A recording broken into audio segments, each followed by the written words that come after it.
Welcome student, VSC একাডেমিতে তোমাদের স্বাগত। আজকে আমাদের অনেকেই গ্রুপ সিডির তোমাদের এই অন্তিম পর্যায়ে স্যার পরীক্ষার একদম লাস্ট মুহূর্তে আমরা চলে এসেছি। তো অনেকেই আমরা ফোন করছে, আমাদেরকে বলছে যে স্যার এই চ্যানেলটার খবর তো আমরা অনেক দিন পরে পেলাম, এতদিন আগে কেন আপনারা একটু প্রচার করুন, আমরা আগে কেন জানতে পারিনি। তো যাই হোক, সেটা খুব মানে প্রত্যাশিত ছিল না। স্টুডেন্টরা যদি একটু তোমরা শেয়ার করে দিতে ভাই, তাহলে খুব ভালো হতো অন্যদের। তো ডাব্লিউবিসিএস প্রিলিমসকে কেন্দ্র করে এবং 2024-এর অলরেডি নোটিফিকেশন হয়ে গেছে। শুধু ডাব্লিউবিসিএস নয়, এটা যে কোনো পরীক্ষার জন্য ভীষণ হেল্পফুল হবে। কারণ আমরা জানি প্রত্যেকটা পরীক্ষার ক্ষেত্রে একটা দিক থাকে যেখানে সাবজেক্ট ওয়াইজ প্রত্যেকটা টপিক ধরে ধরে একটা ফাউন্ডেশন বা ফান্ডামেন্টাল পার্টকে রেডি করা। ফান্ডামেন্টাল জায়গাটা রেডি হয়ে যাওয়ার পরে থাকে এমসিকিউ প্র্যাকটিস এবং অ্যানালিসিস।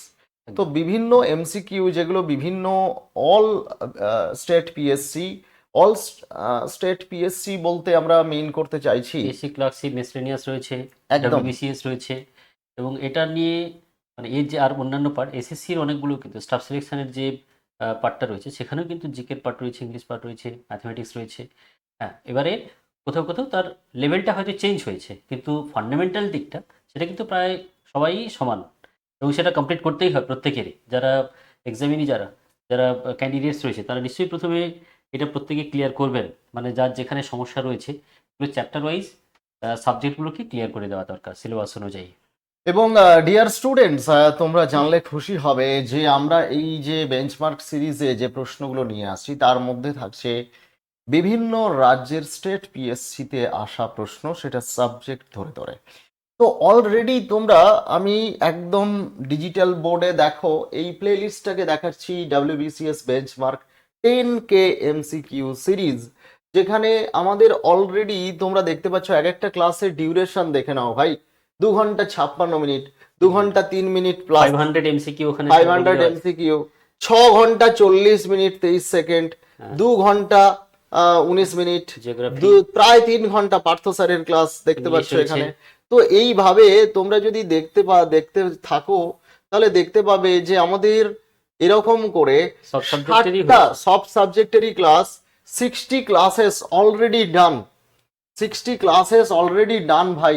হিস্ট্রি, জিওগ্রাফি, 60টা ক্লাস হয়ে গেছে ইকোনমিক্স, অলরেডি। ম্যাথমেটিক্স, এবং ইংলিশ 60টা ক্লাস সবই রয়েছে। অ্যাভারেজ তুমি যদি দেখো, অ্যাভারেজ স্যার এই ক্লাসগুলো যদি 3 ঘন্টা করে আমরা অ্যাভারেজ ধরি, হ্যাঁ, এবং এই প্লে লিস্টের মধ্যে অনেক ভিডিও এখনো পর্যন্ত হয়তো মানে ঢোকানো নেই, সেই ভিডিওগুলো আমি আমার যিনি যারা যে টিম রয়েছে, ইউটিউব ম্যানেজমেন্টে যারা রয়েছে, তাদেরকে আমি বলবো যে আহ, দ্রুত যেন এই 10K এমসিকিউ সিরিজের প্লে লিস্টে যে ভিডিওগুলো ঢোকানো নেই সেই ভিডিওগুলো অলরেডি যাতে ঢুকিয়ে দেওয়া হয়। এবং বুঝতেই পারছো, একটা ভ্যালুয়েবল কন্টেন্ট ভাই, 10,000 এমসিকিউ প্র্যাকটিস করার পরে আর কোনো কিছু লাগে স্যার? আর কোনো কিছু লাগে? আপনি 20 বছরের অধিক সময় ধরে এই ফিল্ডে পড়াচ্ছেন, আপনার একটা লং এক্সপিরিয়েন্স আছে স্যার, আপনি বলুন যে লাগে আমরা যে কন্টেন্ট বিভিন্ন স্টেটের, যে স্টেট পিএসসি থেকে শুরু করে বিভিন্ন সেন্ট্রাল গভর্নমেন্টের এক্সামস যেগুলো মনে হয়েছে যে সাবজেক্টের সঙ্গে রিলেট করে, প্লাস আমরা যে ট্রেন্ড অ্যানালিসিস করেছি 2019 থেকে 23 পর্যন্ত, প্রশ্নের ধরনের একটা চেঞ্জ হয়েছে, 2022-23-এ আরো একটু পরিবর্তন হয়েছে। এই লেটেস্ট ট্রেন্ড অ্যানালিসিস করে যে এমসিকিউ গুলো রাখা হয়েছে সেগুলো কতটা গুরুত্বপূর্ণ আমি আপনার কাছে জানতে চাইবো। তার কারণ হচ্ছে আপনি দীর্ঘ 20-25 বছর ধরে পড়াচ্ছেন এই ফিল্ডে। তো একেবারে আপনার কি মনে হয় যে এর বাইরে সত্যি এটা কিভাবে স্টুডেন্টদের হেল্প করবে এবং এটা কতটা কার্যকরী? এটা ভীষণই গুরুত্বপূর্ণ, আপনি ঠিকই বলেছেন যে একজন স্টুডেন্ট যখন প্রিপারেশন শুরু করে তখন সিলেবাস থেকে অনেকেই কিন্তু দিশেহারা হয়ে পড়ে যে এত বড় সিলেবাস কী করে কমপ্লিট করা যায়। সেটার জন্য যেমনি করে টেক্সট বইগুলোকে একটু ফলো করা দরকার, প্রত্যেকটা চ্যাপ্টার এবং সিলেবাস অনুযায়ী যে টেক্সট বুক রয়েছে সেই টেক্সট বুককে ফলো করা দরকার, এবং এনসিইআরটি ফলো করার মাধ্যমে অনেকটা সিলেবাস কভার হয়। এবং ওই এনসিইআরটি মতো করেই এই যে বেঞ্চমার্ক সিরিজের যে কোয়েশ্চেন্সগুলো রয়েছে এটা কিন্তু বেশিরভাগ ক্ষেত্রেই আমরা টেক্সট বুককে ফলো করি, এবং এর সঙ্গে সঙ্গে পিওয়াই কি কোয়েশ্চেনও রয়েছে। আমি ইংরেজিতেও করেছি, অন্যান্য স্যারেরাও করেছেন, তারাও বলেছেন যে একদম। প্রিভিয়াস ইয়ারের কোয়েশ্চেন্সগুলো কিন্তু এখানে পার্ট পার্টভাবে করা হয়েছে। অর্থাৎ সিলেবাস চ্যাপ্টার অনুযায়ী কোথাও ইংরেজির ক্ষেত্রে যেমনি করে প্রিপোজিশন করা হয়েছে, ইডিয়াম করা হয়েছে, fill in the blank type করানো হয়েছে, যে ধরনের কোয়েশ্চেন প্যাটার্ন থাকে সেই প্যাটার্ন অনুযায়ী কিন্তু কোয়েশ্চেনগুলো করা হয়েছে। এবং আরো একটা খুশির খবর হয়তো আসবে, স্যার হয়তো বলবেন একদম স্যার, এটা মিস করে গেলাম। যে আগামীকাল সকাল 10টায় হুম 2014 থেকে নতুন সিলেবাস এসছে। 2014 থেকে নতুন সিলেবাস হয়েছে, তোমরা জানো, WBCS পরীক্ষার জন্য। এবং 2014 থেকে 2023 all PYQ with detail explanation, marathon, মহা ম্যারাথন, মেগা ম্যারাথন, 12 ঘন্টার লাইভ ক্লাস আসতে চলেছে আগামীকাল। আগামীকাল বেলুড় মঠে এই প্রতিষ্ঠান, যেহেতু বেলুড় মঠে আগামীকাল মহা সমারোহে পালিত হবে ভগবান শ্রীরামকৃষ্ণদেবের জন্ম মহোৎসব। এই জন্ম মহোৎসব, এই দুর্দান্ত একটা মহাপবিত্র পুণ্য দিনে আমরা মেতেছি WBCS এর মহোৎসবে। WBCS মহোৎসব এই কারণে বলছি যে WBCS অফিসার যারা হতে চাইছো তাদের জন্য আমাদের এই ঠাকুরের জন্ম মহোৎসবে স্পেশাল গিফট। 2014 থেকে 2023 অল PYQ প্রথম ক্লাস স্যার শুরু করবেন ইংরেজি, একেবারে পুরো ধামাকাদার ক্লাস হবে। তারপর আসবে ফিরোজ স্যার, সায়েন্সের ক্লাস থাকবে, জেনারেল সায়েন্স, এবং তারপর থাকবে জিওগ্রাফি। আর গ্রুপ সিডি স্টুডেন্টরা হতাশ হয়েও না, গ্রুপ সিডি স্টুডেন্টদেরও কিন্তু তারপরে থাকছে ক্লাস। এবং তারপরে আবার রাত্রে থাকবে বেঞ্চমার্ক সিরিজের ইংলিশের ক্লাস রাত্রিবেলা, এবং গ্রুপ সিডির ফুল লেন্থ মক টেস্ট। কিন্তু এই PYQ ক্লাসগুলো গ্রুপ সিডি যারা পরীক্ষা দিচ্ছ তাদের জন্য গুরুত্বপূর্ণ হবে ভাই। তার কারণ হচ্ছে বিভিন্ন কে ক্ষেত্রে কোয়েশ্চেন বলবে, রিপিট হয়, কোশ্চেন কোয়েশ্চেন রিপিট রিপিট হবে, কে বলতে পারে। এবারে বুঝতে পারছো যে পরিমাণ ক্যান্ডিডেট, কয়েক লক্ষ ক্যান্ডিডেট, প্রশ্ন কিন্তু 1 তারিখ আর 8 তারিখ কথা বলবে। কারণ অনেক ইউটিউব চ্যানেল, অনেক শিক্ষা প্রতিষ্ঠান খুব সহজ সহজ প্রশ্ন, স্কুল সার্ভিস কমিশনের 9-10 পরীক্ষার কয়েকটি সাবজেক্টে সহজ প্রশ্ন হয়েছিল বলে গ্রুপ সিডিতেও খুব সহজ প্রশ্ন হবে এরকম একটি টেন্টেটিভ অ্যাজাম্পশন নিয়ে প্রশ্ন প্র্যাকটিস করিয়েছে। কিন্তু আমাদের দূরদর্শিতা বলে যে যদি ভাই এত স্টুডেন্টসকে, এত পরীক্ষার্থী, তাদের মধ্যে এটা একটা এলিমিনেশন টেস্ট, তাই তো স্যার? একদমই। তাদের সেখানে যদি এলিমিনেট করতে হয় কাউকে, তাহলে সেক্ষেত্রে প্রশ্ন কঠিন করা ছাড়া কোনো উপায় নেই। হুম। তার কারণ সিট যত সংখ্যক রয়েছে সেই সংখ্যক candidate সিটের অনেক বেশি তুলনায় রয়েছে, মানে বুঝতে পারছো, তার 1:6 এই রেশিওতে, 1.6 এই রেশিওতে যদি ডাকে, তাহলে এই এলিমিনেশনের জায়গাতে প্রশ্ন, আমাদের দূরদর্শিতা বলছে যে প্রশ্ন কঠিন হবে। সহজ প্রশ্ন হয়ে গেলে এলিমিনেশন করা কঠিন হবে। তো সেক্ষেত্রে এবারের পরীক্ষা যেহেতু বুঝতেই পারছো, স্কুল সার্ভিস কমিশনের যে 9, 10, 11, 12 পরীক্ষার ক্ষেত্রেও দেখেছো যে সাবজেক্টগুলোতে সহজ প্রশ্ন হয়েছিল সেই সাবজেক্টগুলোতে কিন্তু ফুল মার্কস পেয়েও ফ্রেশার্সরা তারা কিন্তু ডাক পায়নি ফর ভেরিফিকেশন। এক্ষেত্রে এখানেও কিন্তু একটা এক্সপিরিয়েন্সের নম্বর আছে। তো সুতরাং সহজ প্রশ্ন হলে প্রিপারেশন নেওয়া না নেওয়া সমান। তার কারণ হচ্ছে সহজ প্রশ্ন এলে ফুল মার্কস পেয়েও তাহলে এলিমিনেট করা ফ্রেশার্সরা ডাক পাবে না। হুম হুম। কিছু কিছু ফ্রেশার্স পাবে যাদের বিভিন্ন ক্যাটাগরি আছে কিংবা EWS আছে, এগুলো কিন্তু জেনারেল ক্যান্ডিডেটদের জন্য অত্যন্ত দুর্বিষহ এবং একটা বিশাল বড় দুঃসংবাদ। তো এইগুলো নেগেটিভ কথাবার্তা এই সময়ে বলবো না, যেটা ফ্যাক্ট সেই কথাই বলছি। কিন্তু প্রশ্ন কঠিন হবে এটা ভেবে নিয়েই যদি প্রিপারেশনটা নাও, তাহলে তোমার গ্রুপ সিডি না হলেও তুমি যে আত্মবিশ্বাসটা পাবে, তুমি যদি হাই স্ট্যান্ডার্ড প্রিপারেশন নাও, তাহলে তোমার আপকামিং, তোমরা জানো যে SSCর ক্যালেন্ডার চলে এসছে, রেলের পরীক্ষা রয়েছে এবং PSCর অন্যান্য পরীক্ষা রয়েছে, সেই পরীক্ষাগুলোকে টার্গেট করা যাবে। একদমই। জীবনের ধন কিছুই যাবে না ফেলা।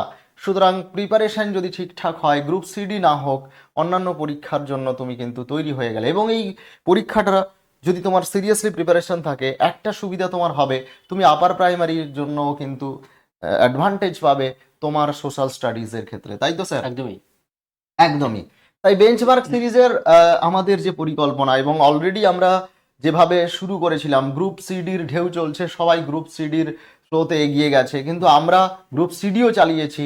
তার সঙ্গে সঙ্গে আমাদের যে নির্দিষ্ট লক্ষ্য, নির্দিষ্ট নিয়ম অনুযায়ী, নির্দিষ্ট সময়সূচি অনুযায়ী যেটা বেঞ্চমার্ক সিরিজ, সেটাও কিন্তু চলছে। তাতে অডিয়েন্স কম থাকুক সেটা বড় কথা নয়, বেশি থাকুক সেটা বড় কথা নয়, কিন্তু আমাদের যদি একজন এরকম কোনো গেছে ক্লাসে যে একজন দুজন অডিয়েন্স আছে, স্যারেরা অনেক সময় বলেছেন যে এই স্যার এখন গ্রুপ সিডির স্টুডেন্ট বেশি, গ্রুপ সিডির ক্লাস করুন, বেঞ্চমার্ক বন্ধ করে দিন। আমি বলেছি না, যদি একজন দুজন তিনজন স্টুডেন্টও থাকে, আমি মনে করব যে তারা একেবারে লক্ষ্য স্থির রেখে একজন দুজন তিনজন স্টুডেন্ট যারা অ্যাকচুয়ালি আমাদের ক্লাসটা দেখছে, তারাও তো দেখছে, তাদের কথাও আমাদের ভাবতে হবে। সেই একজন স্টুডেন্ট, তাকেও আমি ইগনোর করতে পারি না। আমরা কখনো সংখ্যাতে ভেসে যাব না, কোয়ান্টিটিতে ভেসে যাব না, আমরা কোয়ালিটি নিয়ে থাকবো। তো সেখানে আমাদের যদি একজন স্টুডেন্ট নাও থাকে, পরে কোনো স্টুডেন্ট দেখতে পারে, আমাদের কন্টেন্টের উপরে আমাদের ভরসা আছে, তাই আমরা কিন্তু এগিয়ে গেছি, আমরা এগিয়ে যাব, বেঞ্চমার্ক সিরিজ আমাদের চলবে। তাই দেখো, আগামীকাল আমি গ্রুপ সিডি রাখতেই পারতাম, কিন্তু আমি রেখেছি বেঞ্চমার্ক, আমি রেখেছি পিওয়াইকিউ, কারণ ডাব্লিউবিসিএস গতকাল আমি গেছিলাম নবান্নতে একজন বড় সিনিয়র অফিসার্সের সঙ্গে কথা বলতে, এবং আমার ওয়েস্ট বেঙ্গল আর্ট অ্যান্ড কালচারের বইটা স্যারকে দেওয়ার জন্য এবং তার মূল্যবান ফিডব্যাক নেওয়ার জন্য। তো স্যার কালকে একটা খুব দারুণ কথা বললেন যে আমাদের না বাংলার থেকে প্রচুর পরিমাণে স্টুডেন্টদেরকে শুধুমাত্র ডাব্লিউবিসিএসকে টার্গেট করলে হবে না, ইউপিএসসিকেও টার্গেট করতে হবে। কারণ এই যে আমি অনেকদিন আগেই বলেছিলাম, দেশ গড়বে বাংলার আমলারা, দেশ গড়বে বাংলার আমলারা, এই কথাটা বলতে বলতে, এই কথাটা শুনতে শুনতে ছাত্রদের মধ্যে, ছাত্রীদের মধ্যে একটা আত্মবিশ্বাস তৈরি হোক, একদম অভিভাবকদের মধ্যে একটা অবশ্যই। আত্মবিশ্বাস তৈরি হোক, শিক্ষকদের মধ্যে একটা আত্মবিশ্বাস তৈরি হোক, দেশ গড়বে বাংলার আমলারা। আজকে যদি দেশ গড়বে বাংলার আমলারা এই স্বপ্নটা যদি না দেখি, তাহলে লড়াইটা শুরু হবে কোনখান থেকে? একটা জিনিস, আমরা হতাশার মধ্যে ঢুকে যাচ্ছি, বাংলায় কিছু নেই, কিছু হচ্ছে না, এরকম নেতিবাচক কথাবার্তা বলা হচ্ছে। তাতে যারা যুব সমাজ, যারা ছাত্রছাত্রী রয়েছে, তারা কিন্তু হতাশার মধ্যে পড়ে যাচ্ছে। এবং আজকের মিডিয়াতে ম্যাক্সিমাম স্যার নেগেটিভ কথাবার্তা বলা হচ্ছে, এবং এই নেগেটিভ কথাবার্তা বলা এবং শোনার ফলে আজকে কিন্তু আমরা পিছিয়ে যাচ্ছি, লাভ তো কিছু হচ্ছে না। তাই আজকে আমরা যদি সবসময় বলতে থাকি, সবসময় মন্ত্রের মতো জপ করতে থাকি, অভিভাবকরা তাদের সন্তানদের বলতে থাকে, চারিদিকে প্রতিধ্বনিত হয় দেশ গড়বে বাংলার আমলারা, একটা সময় তো দেশ বাংলার আমলারা গড়েছে। বাংলা আজকে যেটা ভেবেছে, ভারতবর্ষ কালকে সেটা ভেবেছে। আজকে কেন তার অন্যথায় হবে, তাই না স্যার? একদম সেই বিখ্যাত ডায়লগ আপনি স্যার বলে দিন একটু স্টুডেন্টসদের, জোশ ফিরে আসুক, আমরা সেই বাংলা, আমরা সেই বাঙালি। আজকে 21শে ফেব্রুয়ারি, আজকে আন্তর্জাতিক মাতৃভাষা দিবস। আমি কোনো মানে কোনো ইতিহাস ছাড়া কোনো কথা বলবো না।